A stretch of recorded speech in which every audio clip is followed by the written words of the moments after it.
Hey y'all, it's Stephen Van Kampen-Lewis coming to you from the shade tent once again.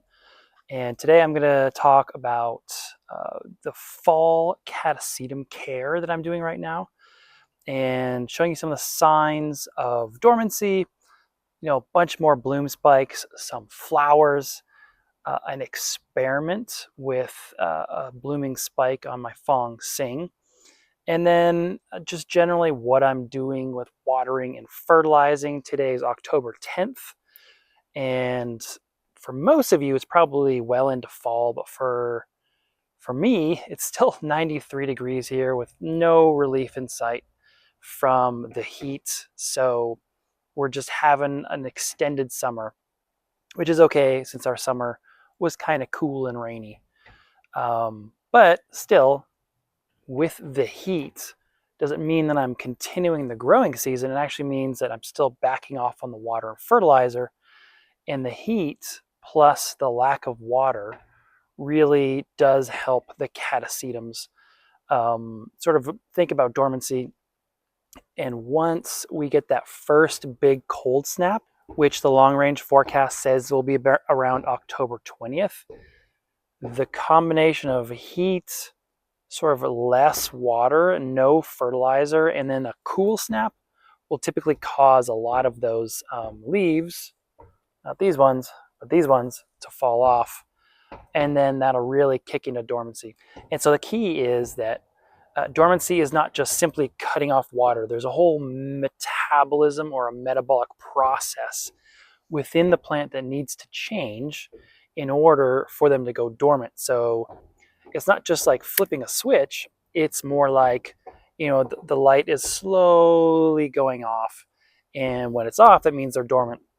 And like I said, they have to prepare, they have to pull nutrients away from the leaves, they have to harden their bulbs, they have to stop growing. It's a whole thing that the plants have to do. So it's a process. It doesn't just happen like that. Anyway, let's get the camera turned around and I'll show you what I'm doing. All right, so this is generally what the collection looks like. I do have a few down here, which are very small, very young, from a cross that I made, but most of the plants are up here. And let's just start off with the bloom. So I was really excited about what I thought was transversa callosum. Turns out to just be incurvum, which, I don't know, I guess some people might find them cool, but I don't. So I'm pretty bummed. They're really big flowers. If I put my hand up to them, you can see what they look like. Actually, you can see that they start with the lip being open here, and then they severely recurve. And they kind of look like a sad puppy with a mouth here and maybe a beard here or something. They smell minty, but this is one that I actually got about this time last year, and it adapted to life in the Northern Hemisphere really, really quickly. I've never seen a Catasetum do that, and especially it being fall when I got it. I was worried that it just wouldn't adapt well, but it did. And I have the wrong species, so I'll probably sell it. And so moving from the plant to the water, or from the flower to the water, actually you can see some aerial roots growing here out of one of these water wells. And I haven't watered these for a bunch of days, and I don't know if you can tell. I can move this into the sunlight here, but there's still moisture in there, but it's dry. It's not, the water well is not there. Let's see if I can get a better view. Maybe this one, you can see lots of algae here, but normally what you would see is just water sitting here. So I'm letting these dry. I'll probably water tomorrow, and you can see that I'm already starting to see some signs of dormancy with at least a few of the lower leaves turning yellow. Same with this one here on Fong Sing. The smaller one, Denticulatum by Ivany, and this Ivany over here. And then, if you look through the collection, there's a few lower leaves just starting to drop. So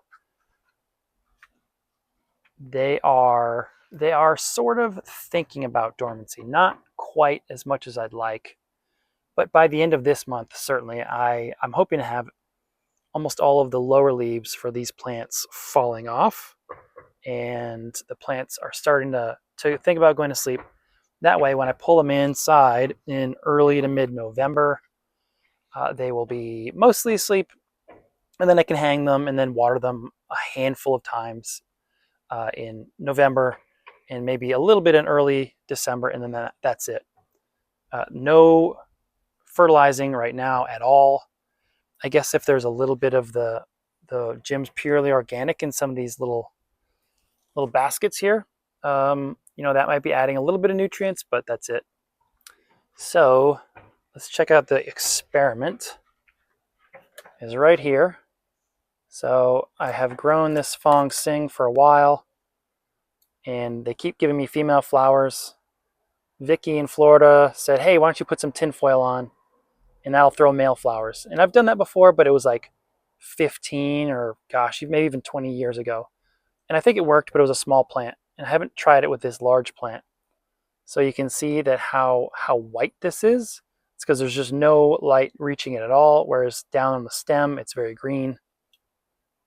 We'll see what happens. I'll let y'all know. I suspect it might give me male flowers, but I don't know. Of course, these are the last blooms here. These are the females that were blooming about a month ago. Actually, they were male and female. Another one that's putting out a great spike here is Gnomus, Gnomus. And I'm actually hoping to see some of these Ivany and Ivany crosses bloom. I've never seen one bloom in real life. So let's take a look. Sadly, I'm not seeing anything from my Ivany crosses. I do have a huge spike here from Lucis. This will be the first time I've seen Lucis in real life, and this will be the first time that this plant has bloomed. You can see how giant it is. I don't understand why it's been waiting so long, but this is one that apparently really wants to get it right. The first time it goes, looks like a 1, 2, maybe close to 10 flowers. Those will be males. So hopefully they're a nice bright green. And I got this a couple of years ago. So it's SVO by Dana's Bird of Paradise. And if we come back here, oh, check this guy out. Oranges punctata. But you can see a new growth or a new spike on this Sanguinium by Tenebrosum, in addition to a big spike. So this will be a first bloom on this one too. That should be really cool. And then I have Venasium by Ivany. Oops, get out of here, leaf.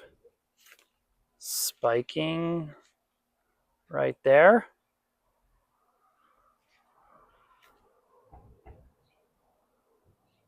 So that'll be my first Ivany cross that's blooming. And then I have this weird one, and I'll put the name on the screen there, but you can see a bunch of spikes. This one typically only blooms once a year for me, and it already did. So I'm really surprised that I'm getting multiple spikes here in fall.